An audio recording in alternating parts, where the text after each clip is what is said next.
सत्संग, अष्टावक्र गीता।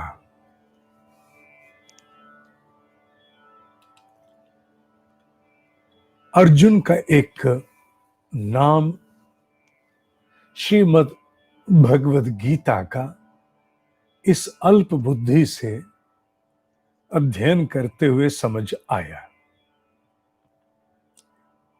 अर्जुन का एक नाम और भी है। क्या? चॉइस। क्या नाम? चॉइस। चॉइस जो कपड़ों में होती है, भोजन में होती है, बिल्कुल वही। ये कैसे?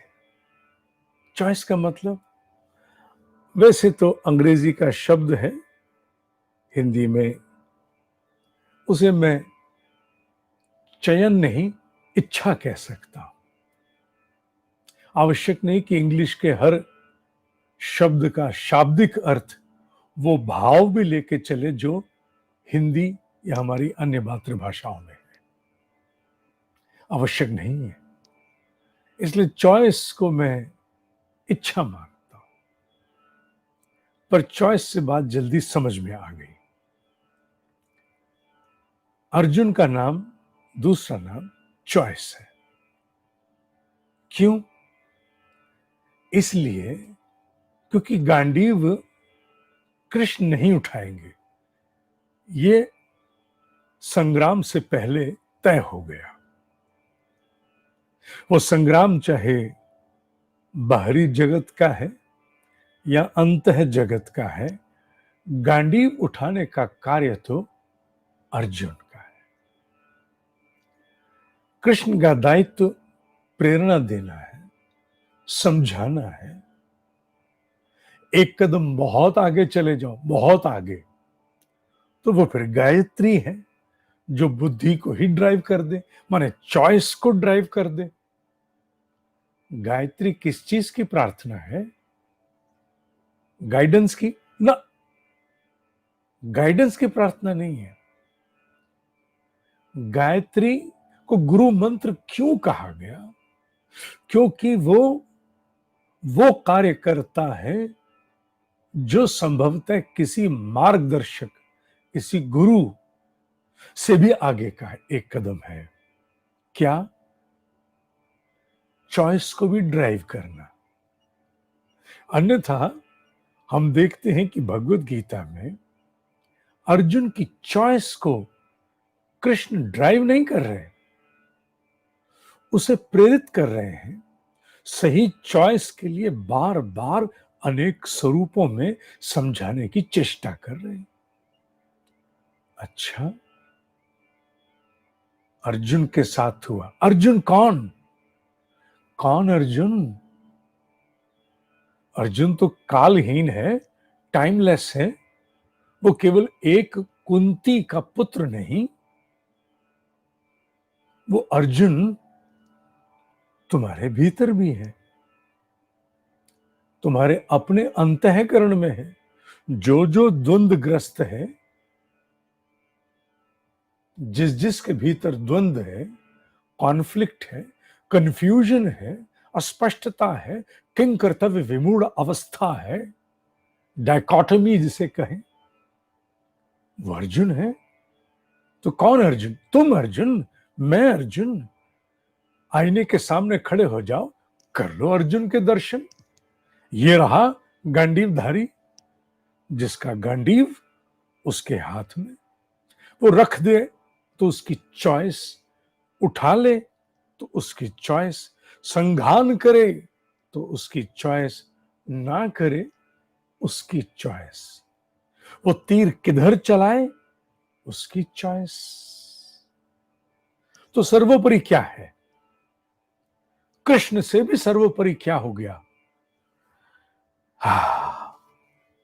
अर्जुन की चॉइस। अर्जुन की चॉइस सर्वोपरि है। ऋषियों ने जब जाना तो उन्होंने कहा, ओ तेरी गड़बड़ हो गई। ये ऋषियों ने जब जाना कि सर्वोपरि तो चॉइस है इस अर्जुन की, करेगा वही जो इसके मन की, तो फिर कैसे संभालेंगे? इसकी चॉइस का ड्राइवर दे दो। क्या? गायत्री। गायत्री इसके चॉइस का ड्राइवर है, क्योंकि यूं तो इसके पास ये स्वयंभू है, स्वयंभू, हां, एक सीमा तक स्वयंभू। मेरा ही अंश है, ईश्वर कहता है, मेरा ही तो अंश है, मेरा ही अंश है तो मैं ही हूं, अन्यथा इसकी कहां से क्षमता कि ये कहे तत्वमसि अहम ब्रह्मास्मि सोहम, मैं ओम हूं। इसकी हिम्मत कहां से आ गई? क्योंकि मेरा अंश है a tiny God, but God as conclusive. तो चॉइस तो इसकी सर्वोपरि चलेगी। तो चॉइस का ड्राइवर पकड़ते हैं गायत्री। अगर इसने गायत्री पकड़ी तो समझ लो अपनी चॉइस को भी मेरे ब्रह्म स्वरूप के अनुरूपता में, in absolute accordance to my own existence, dimension, whatever, इसका आचरण होगा। अन्यथा जैसे तेरी इच्छा, बाकी आपकी इच्छा, जैसा आपका मन करे। और मैंने तो वही किया जो अपने राम ने कहा। ये बोलते हैं ना, द्वंद्व है बहुत बड़ा ये अंतर जगत का, चॉइस का। इस चॉइस के कारण ही तो 18 अध्याय बार बार अलग अलग तरह से समझाना, विराट रूप दिखाना, सब किया गया। पर सब करते हुए भी, ब्रह्मांडों के अपने मुख में दर्शन कराते हुए भी गांडीव नहीं उठाया। क्यों? अर्जुन तेरा काम है तो तू ही उठाएगा। अर्जुन कौन? तुम, मैं, शीशे में खड़ा हर वो प्राणी जो दिख रहा है, जो सेल्फी में अकेला दिखता है जब कोई साथ नहीं होता, और बिना टेढ़ा मुंह किए ऐसे करके खींचते हैं, ऐसे ऐसे हो जाता। ऐसे वाला नहीं, ऐसे वाली सेल्फी।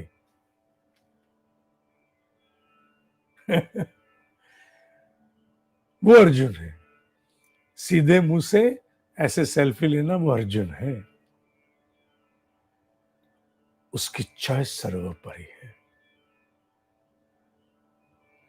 ब्रह्म ऋषियों ने एक सीमा तक आकर के अध्यात्म जगत में विचर रहे गिरते पड़ते उठते लुढ़कते पुढ़कते साधक को, जिसकी रोज चू निकलती है, रोज आकाश का उत्कर्ष होता है, रोज वो अनुभव के जगत में कई तरह के अनुभव करता है, जबकि वो स्थायी स्थिर नहीं होते।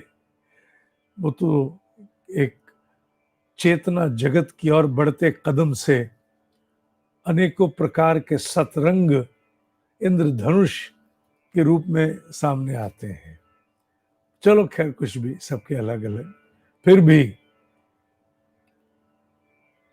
ऋषि मौन हो जाता है। इससे आगे मैं नहीं जा सकता, अब तेरी चॉइस है। अच्छा, ये कहा उन्होंने? हाँ, सत्य भी नहीं है। सत्य भी तो यही है, जब तक तुम्हारे भीतर से वेदना बन करके कोई विषय नहीं आएगा, तुम 1000 बार, लाख बार हार के, 1000 नहीं, लाख, 1000 शब्द छोटा है, जल्दी पूरा हो जाएगा 3 साल में। लाख, एक जन्म भी लग जाए तो फर्क क्या पड़ता है? फर्क पड़ता है? नहीं पड़ता। अरे जिन्होंने उद्देश्य उठा लिया उन्हें एक जन्म नहीं, उन्हें फिर फर्क नहीं पड़ता। बाबू, बच्चे, उसको फर्क नहीं पड़ता, उसको कोई चिंता नहीं। हारेगा ना, हारता चल, देखता हूं। मेरे भीतर भी एक भगवान बैठा है, अगर असफलता ढीठ है तो मैं भी भगवान का अंश हूं, मुझसे भी ज्यादा होगी। नहीं होगी। उस चॉइस को बलवान करना है, क्योंकि जब तक वो नहीं, बात बनेगी नहीं। सुनेंगे सब, जानेंगे सब, स्वीकारोक्ति देंगे सबको, करेंगे नहीं, कर नहीं पाएंगे। मोक्ष है विषय वैरस्य, मोक्ष है विषय वैरस्यम, विषयों के रस से मुक्त के दूर होना, हटना, पीछे हटना ही मोक्ष है। अरे हम सोचते हैं मोक्ष कुछ और है, वो जो एक बार मिलता है। मैंने बहुत बार कहा, one time moksha is no moksha. मोक्ष तो अनवरत चलने वाली प्रक्रिया है, it's an ongoing process. हर छोटी सोच से जब छुटकारा मिलता है, बड़ी सोच को हम प्राप्त होते हैं। मोक्ष, चौथी क्लास पास हो गई, पांचवी में आ गए, मोक्ष। छठी से सातवीं में पास हो गए, छठी से मोक्ष। जब कोई छूटा तो मोक्ष। हां, एक जन्म मरण के बंधन का भी मोक्ष है, पर मोक्ष is an ongoing process, जो प्रतिपल चलता चला जाता है।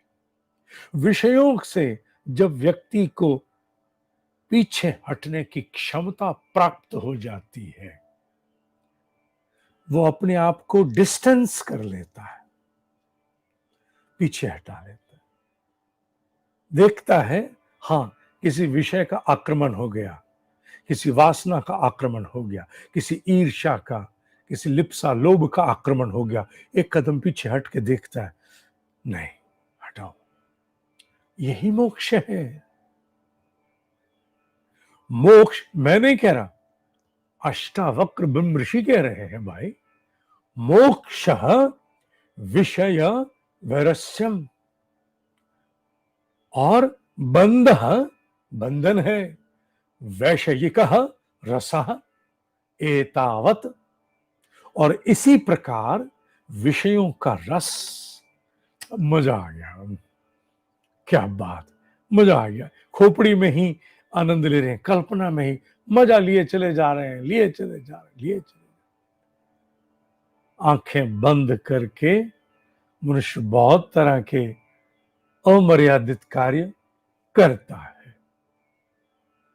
रस है, वो ठीक है, मैं ना गलत बोल रहा ना ठीक बोल रहा, जो होता वो बोला। वो बंधन है, विषयों का रस ही बंधन है, और विषयों से एक कदम पीछे हटना ही मोक्ष है। एव विज्ञानम, यही तो ज्ञान है, यही ज्ञान है अर्जुन। बस समझा, विषयों से मुक्ति प्राप्त करना, पीछे हट जाना, ये धीरे धीरे होता है, कम होता चला जाएगा, एकाएक नहीं होगा। ये नहीं होगा कि सारी वासना एक दिन में छूट गई, सवाल ही पैदा नहीं होता, हो ही नहीं सकता। तुम माया परास्त करोगे, नहीं होगी। अंश कम होंगे, धीरे धीरे धीरे कम होंगे। अगर 100 पे स्केल है तो फिर वो 90, 75 से पहले तो साधक ही नहीं जन्म लेगा तुम्हारे भीतर।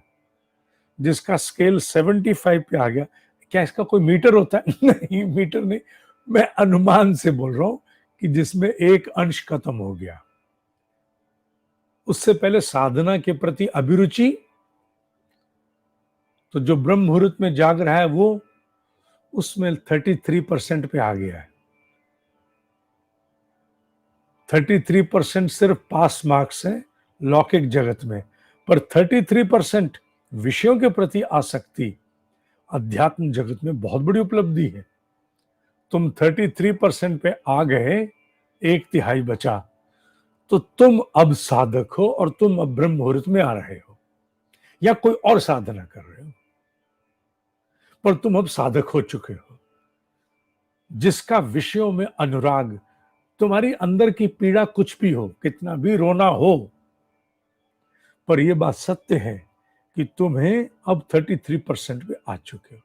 अब तुम अगर दुखी हो ना, रोज कलपते हो ना, रोज असफल होते हो ना, रोज तंग होते हो ना, रोज भयभीत होते हो, रोज बिखरते हो, असंयम घेर लेता है, बहुत सी लिप्साएं घेर लेती हैं, वासना पकड़ती, वो अब 33% में है, क्योंकि बाकी का 67% अब तुम्हें पूरा ज्ञान है,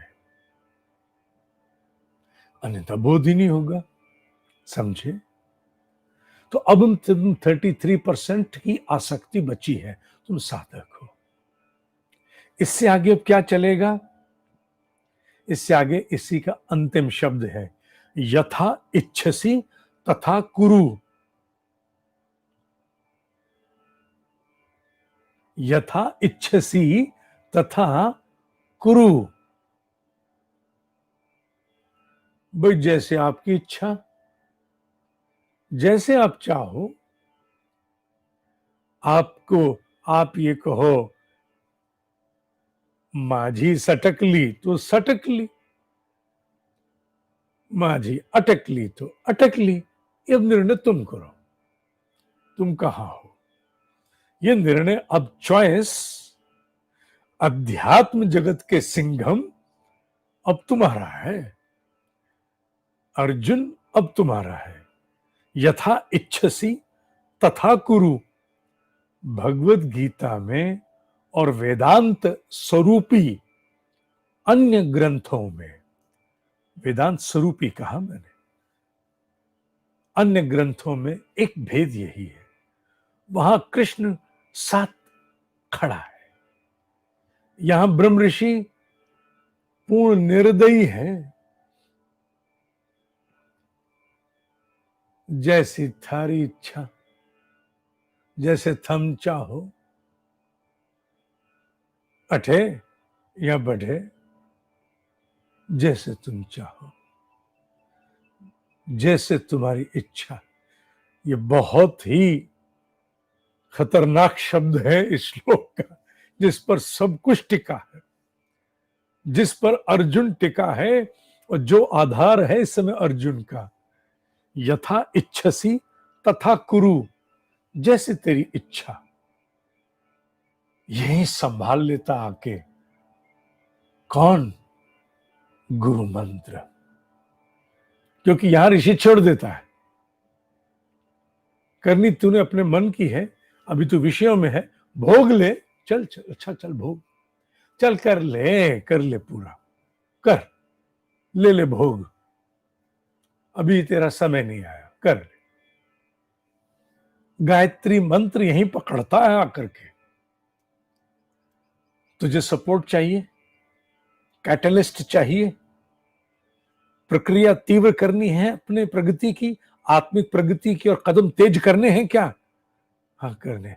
चल पकड़ ये 24 महातरंगों के प्रभाव को, पकड़ इन सूक्ष्म तरंगों को, पकड़ ओम से प्रचोदया तक पकड़। क्या होगा? तेरी चॉइस ड्राइव करना शुरू करेंगे। तू गिरेगा, अभी भी गिरेगा, अभी भी वासनाओं में जाएगा, लिप्साओं में, क्रोध में, कामनाओं में जाएगा, लोभ में जाएगा, पर तेरी प्रक्रिया फास्ट हो चुकी है, अब जल्दी जल्दी आगे बढ़ेगा, होगा सभी कुछ। पर जो समय अन्यथा लगना था, जब कोई सड़क अच्छी राजमार्ग बन जाती है तो कहते हैं जो पहले 12 घंटे लगते थे अब केवल 8 घंटे में हो जाएगा, 4 घंटे बचेंगे या 6 घंटे बचेंगे, जो भी। पहाड़ों में तो और भी समय बच जाता है सुरंग बना के। तो एक प्रकार से ये कर्म बंधनों की, गायत्री मंत्र कर्म बंधनों के पहाड़ों के बीच में से होकर के निकल जाने वाली सुरंग है, जो हो सकता है 12 घंटे को 4 घंटे में बदल दे। ऐसा कोई मानक नहीं है कि वो नापे, समझाने की दृष्टि से कहा। मैंने एक साथ आज 2 बातें समझाई। बाबू, एक तुम्हें समझाया अष्टावक्र गीता के श्लोक का मर्म, जहां ऋषि निर्दयी निर्लिप्त होकर छोड़ गया, और दूसरा साथ ही उंगली पकड़ा दी तुम्हारी महामंत्र को, जो आगे संभाल सकता है। मोक्ष है विषय वैरस्यम, बंध वैषयिक रस एतावत। ऐसा ही होता है। मोक्ष से धीरे धीरे पीछे हटते चले जाना नहीं, विषयों से धीरे धीरे पीछे हटते चले जाना मोक्ष है। विषयों का रस लेने के लिए आसक्त होते चले जाना बंधन है। एव विज्ञानम, बस यही विज्ञान ज्ञान है, इतना ही है। दिस इज द सीड, बीज है। यथा इच्छसी तथा कुरु। अब जैसे आपकी इच्छा, पकड़ गायत्री अब बेटा यहीं से।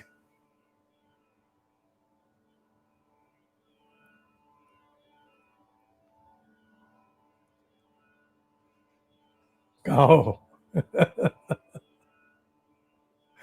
कहाँ हो?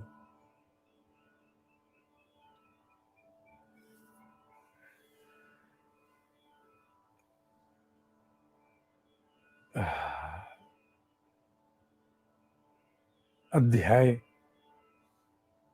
15 श्लोक नंबर 2 है ये, अष्टावक्र गीता।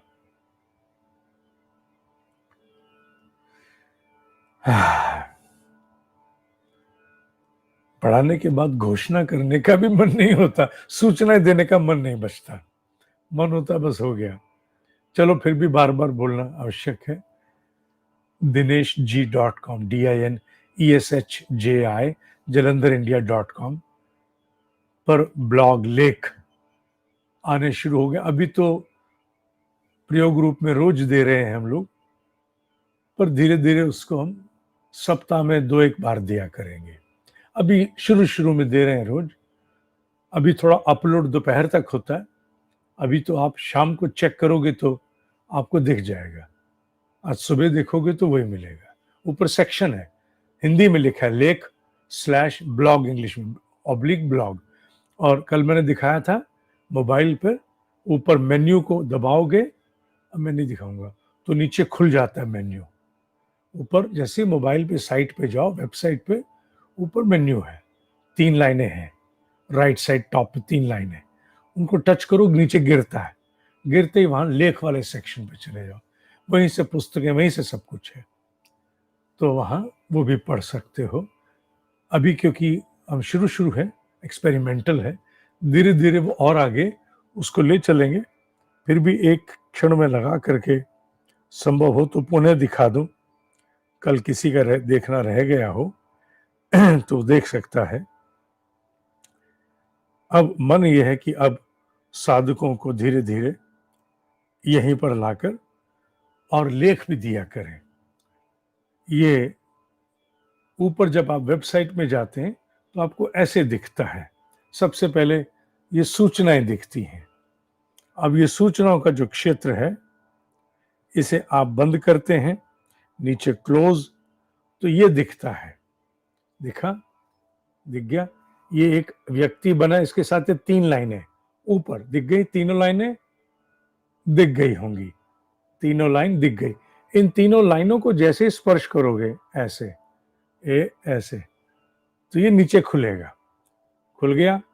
अब इसमें लाल रंग से दूसरी पंक्ति नीचे, पता नहीं कितनी स्पष्ट है कि नहीं है, मैं नहीं जानता, दिख नहीं रही होगी स्पष्ट, यहां लाल सा दिख रहा है, उससे 2 नीचे, एक नीचे लेख है, हिंदी में लिखा लेख है, ये लेख है।